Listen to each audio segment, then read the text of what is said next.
Eu comecei minha vida de atleta com apenas 1 ano de idade. Minha mãe me colocou na natação muito cedo e eu sempre amei viver nas piscinas, nas águas. E eu passei por outros esportes, porque exercício físico sempre foi algo natural para mim. Quando eu tinha 18 anos, eu descobri que eu tinha hipotireoidismo, uma disfunção hormonal que te deixa indisposto, te faz ganhar peso e às vezes te faz cair em depressão. Eu cheguei a engordar 15 quilos em 5 meses e caí em depressão algumas vezes. Isso não ajuda muito na autoestima de uma adolescente meio desengonçada, que nunca se sentiu à vontade na sua própria pele. Eu cresci e me tornei o tipo de mulher que chamava atenção por onde passava. Mas a gente sempre reclama de algo. Nada alimentava a minha vaidade. Eu continuava sem me sentir à vontade no meu próprio corpo. Eu também não tinha sonhos, eu não tinha um propósito para a vida. E eu procurava balancear isso com minha personalidade, né? Muito teimosa, muito determinada e brincalhona. Mas aí, em 2013, depois de uma desregulada do meu hipotireoidismo, eu ganhei alguns quilos extras, eu passei um tempo sem treinar. E eu entrei numa neura de que eu precisava ter o corpo perfeito para me sentir bem. Eu estava começando a entrar em depressão e eu fiquei nessa. Eu achava que eu precisava chegar àquele meu corpo dos sonhos para que tudo ficasse no lugar. E eu nunca estive tão enganada, né? Óbvio. E sabe quando a gente precisa de uma queda na vida para se dar conta do que realmente importa? Eu caí de verdade. E aí, no dia 4 de outubro de 2013, eu comecei a maior batalha da minha vida. Já cansada do treino, mas sempre querendo superar os limites do meu corpo, eu fiz um exercício que eu não devia.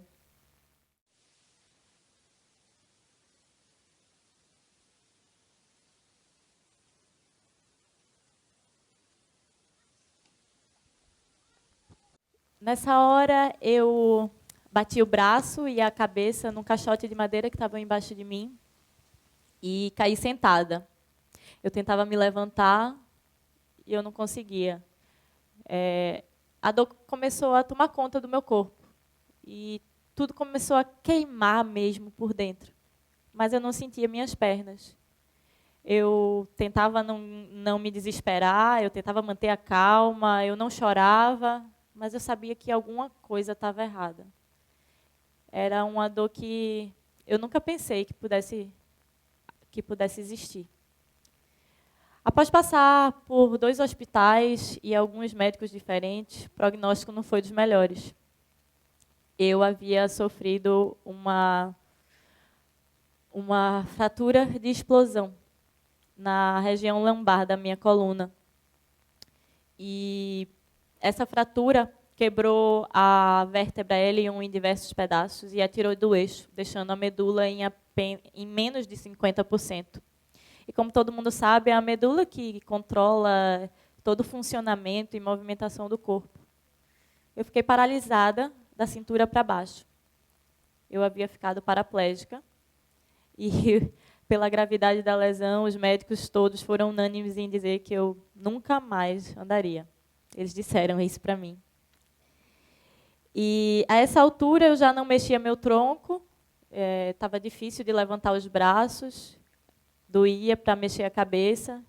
Eu precisava da ajuda de outras pessoas para escovar os dentes, para me alimentar, para fazer qualquer tipo de necessidade, para mexer no cabelo se eu precisasse. Mas eu estava anestesiada. Eu preferia nem pensar no que estava acontecendo. Não era algo muito fácil de se ver e muito menos de se viver. Mas eu continuava de bom humor, sempre rindo. Eu passei, depois de 3 dias, eu fiz a primeira cirurgia de correção, que colocou 2 hastes, 12 parafusos e uma ponte de titânio ao redor da minha coluna para sustentá-la. E no outro dia, o cirurgião chegou no meu quarto e disse que estava surpreso com o procedimento, com a cirurgia. Ele disse que meus ossos eram muito rígidos, tão rígidos por causa da minha vida de atleta, alimentação saudável, mas eles eram tão rígidos que havia dificultado a cirurgia. Mas também por causa dessa rigidez, eles protegeram minha medula. E, por um milagre, ela não foi perfurada. Ela havia sido muito comprimida, mas eu teria chance de voltar a andar. Mas isso provavelmente demoraria 2 anos ou mais. Eu passei 1 mês no hospital. Nesse 1 mês, eu comecei um blog para passar o meu tempo livre, assim, eu contava minhas alegrias, minhas tristezas, minhas dores, dava umas palhaçadas também. E isso serviu de terapia para mim. Serviu também de terapia para outras pessoas que começaram a acompanhar meu blog e se inspiravam na minha luta. Esse feedback serviu de combustível para mim e não me deixava desistir. Mas depois da primeira cirurgia, eu descobri que eu estava com infecção nos ossos e hemorragia interna. Meu corpo não estava reagindo e o corte não fechava. E todos os dias o médico chegava no meu quarto para apertar ou furar em volta do corte, para tirar o sangue que estava acumulando. E doía muito, porque ele fazia isso sem anestesia nenhuma. Mas eu não chorava. Eu continuava preferindo não sentir. Eu não queria chorar. E o meu estado havia passado de grave a gravíssimo. Era tão grave essa infecção que eu tive que ser tratada com 3 tipos diferentes de antibiótico por 75 dias. Os médicos não se preocupavam mais se eu ia voltar a andar, se eu ia voltar a mexer alguma coisa. Agora a dúvida era se eu ia sobreviver àquilo. E foi somente quando eu me permiti sentir, quando eu me permiti chorar e notar, perceber que a minha vida havia mudado, foi que o meu corpo reagiu. E quando ele reagiu, o corte começou a fechar. Eu recebi alta depois de 1 mês. E eu fiquei extremamente feliz. Porque depois de 1 mês eu ia voltar para minha casa, meu quarto, minha cama. Meu Deus, como eu estava feliz. Mas eu estava enganada. Tudo era diferente quando eu voltei. A minha cama não era mais minha cama. Ela havia sido substituída por uma cama hospitalar. Minha antiga cadeira de rodas não passava pelas portas da minha casa. E meu quarto era no primeiro andar, que obviamente eu não conseguia chegar, né, pelas escadas, porque eu continuava paraplégica. E aí, na minha história, eu contei com a ajuda de alguns anjos. Um deles foi Felipe. Felipe me carregava pelas escadas sempre que eu precisasse, a hora que fosse. E nos braços do meu amigo Felipe, eu subi as escadas e cheguei no meu quarto. Naquela primeira noite, eu posso dizer sem sombra de dúvidas que foi a pior da minha vida. Eu não conseguia dormir. Eu me sentia sufocada naquela cama hospitalar. Eu não conseguia respirar. Eu só sentia que estava no hospital de novo. Eu sentia todas as dores. E eu só esperei clarear para pedir, pelo amor de Deus, para minha mãe me tirar dali. E saindo do meu quarto, sendo carregada pelos meus pais e pela minha irmã, eu dei de cara com um espelho. Mas eu não me reconheci. Eu estava abatida,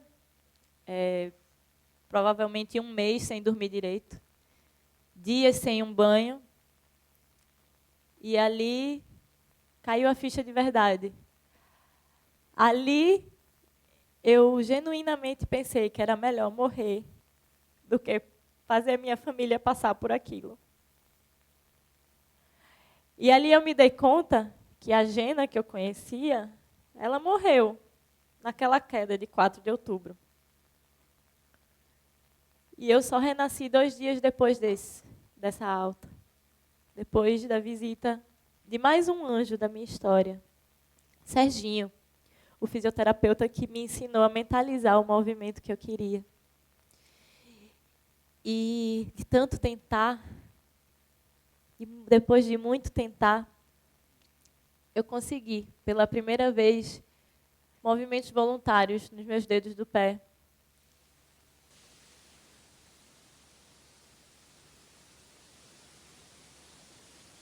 Como vocês podem ver, não foi muito. Mas aquilo foi o suficiente para me dar forças para lutar. Foi aí que ressurgiu Maria Eugênia, mais forte, mais determinada, muito mais teimosa. Era daquele raio de esperança que eu precisava para seguir em frente e começar essa minha nova vida. E esse dia foi tão importante para mim que eu fiz questão de tatuar no meu braço. Junto com a frase "quem acredita sempre alcança", trecho da música que virou hino para minha família nos momentos difíceis. O dia 3 de novembro de 2013 ficou marcado para sempre para mim, porque aquele exato momento era o maior exemplo, o exemplo perfeito dessa frase. Quem acredita sempre alcança.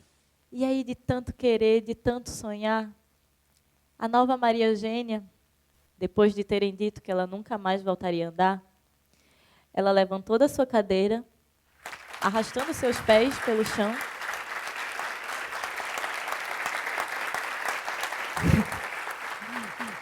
ela deu seus primeiros passos. Nem os médicos acreditavam.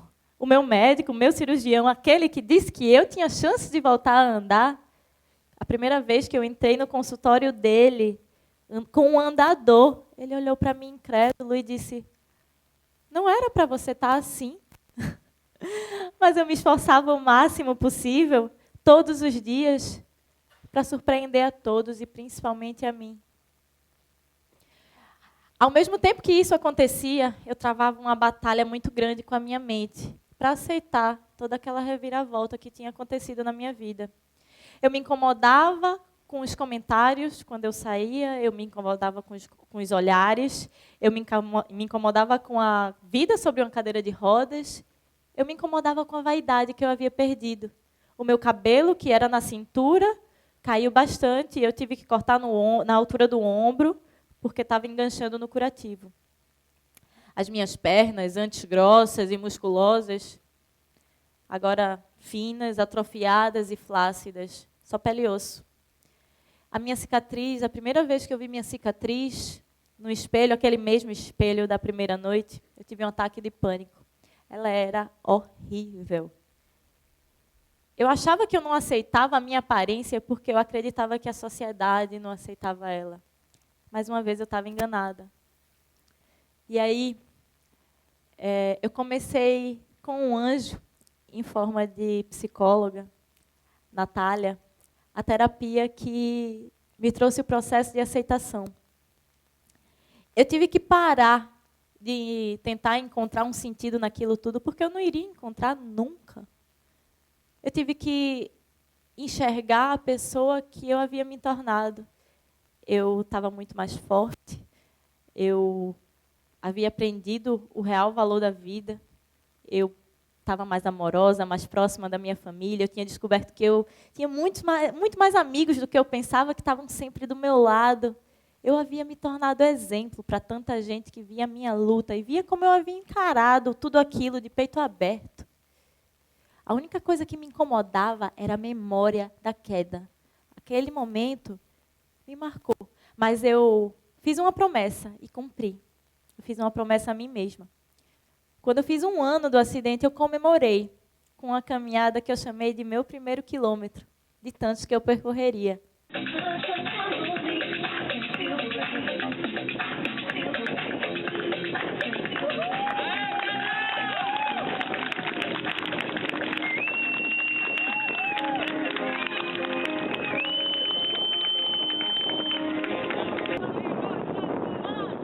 E aí, andando nos braços dos meus amigos, de alguns conhecidos, da minha família, e de até alguns desconhecidos que me acompanhavam pelo blog, eu pude tirar toda aquela carga negativa que eu tinha do dia 4 de outubro. E aí eu ousei me olhar no espelho novamente. E aí eu vi que eu não tinha, como eu ainda não tenho, o corpo perfeito. Eu andava com uma muleta, como eu ainda ando. mas eu tinha um orgulho enorme de tudo que eu havia vivido e de como eu encarei tudo de cabeça erguida, com um sorriso no rosto, sem medo de nada.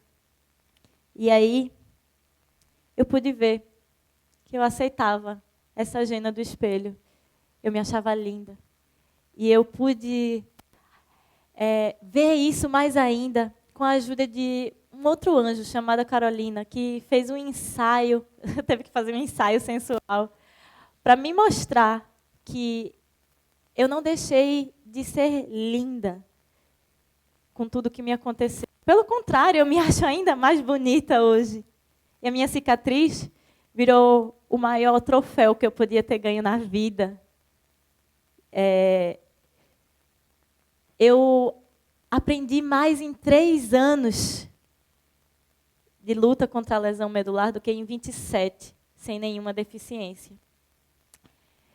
Eu aprendi que é a mente que deixa o corpo forte, não o contrário. Foi minha mente que me fez superar e vencer todas essas batalhas que vieram pela frente. Eu vi na superação a minha maior felicidade. Eu caí. Disseram que eu nunca mais me levantaria. Mas eu não só me levantei, como eu andei, eu nadei, eu dancei, eu agachei, eu subi e desci escadas, eu levantei peso. Hoje, eu aprendi a sonhar. Eu voltei para as águas de uma forma diferente. Hoje eu sou paratleta de remo, com um sonho olímpico. E eu ganhei um propósito na vida, ser resiliente. Obrigada.